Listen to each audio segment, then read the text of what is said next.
being an agent or a middleman, as he explains, this all revolves on selling and making a profit of something that you do not risk.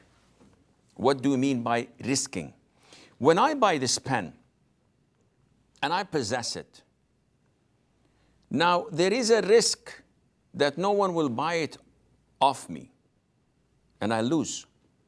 So if I bought it for a single dollar, I want $1.50.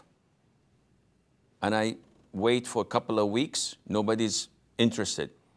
I have to go down and say, okay, it's $1.20, $1.05. Nobody's interested. I have time versus cost because I have a shop, I have this, I have that, I have to pay. And the money that I have invested is not revolving, it's stagnant. So I said, I'll sell it for $1. This is the cost. Nobody's buying it.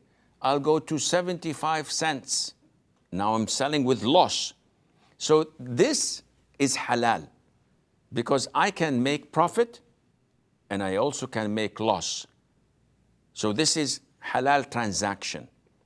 Now, when I sell something I do not possess, and there is no danger on me, and there is no risk on me, this falls under the hadith of Hakim ibn Hizam, may Allah be pleased with him, when he said that the Prophet said, do not sell what you do not possess.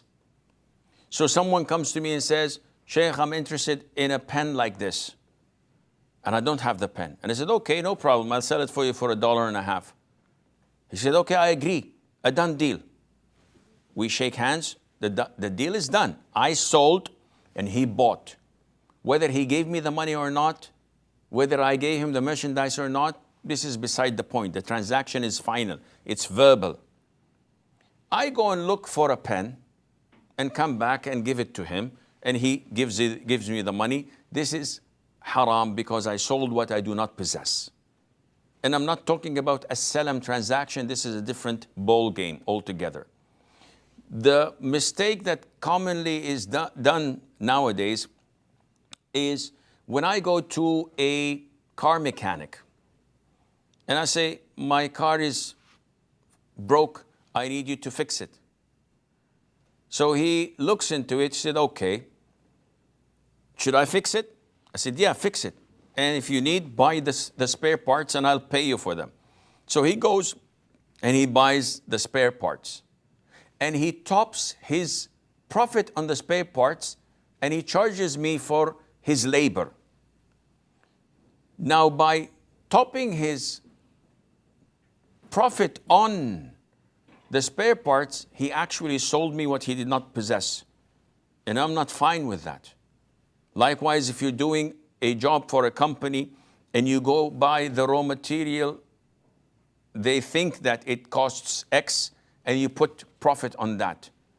You cannot do this without their consent. Or you're telling them that I'm having a 10 or 15% on top of the spare parts that I'll buy, or you guys go and buy it yourself and provide me with it. I'll charge you for my labor. But to make profit on the spare parts which you did not possess, and on this a labor of yours without them knowing, this is not permissible, and Allah Azza wa Jalla knows best.